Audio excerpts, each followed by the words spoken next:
So Mihao, you're the man behind the development of the Foodscape tracker. Could you just briefly explain how it works? Well, the principle is very simple.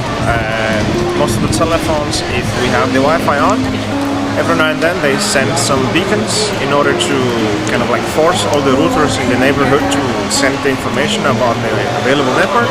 The main thing is that our equipment does detection fully passive, so we are not forcing the telephones to do anything, but actually only using the information that we get from the neighborhood in such a way.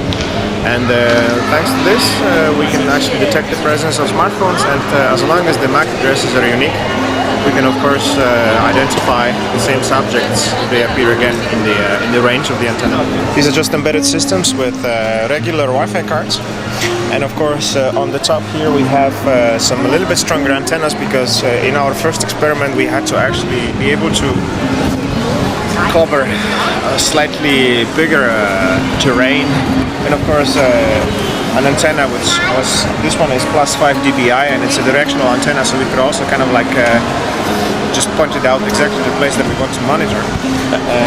And this is actually it, just a small embedded system which is running Linux, and a regular off-the-shelf Wi-Fi card with good antennas, and a lot of open source, and a little bit of our own code, and all this was connected together to make this passive tracker. The study, if you were to briefly explain the study that the student has been doing, that was in, I believe, in a local area. The whole concept was very simple, to find out what the students are doing during their breaks.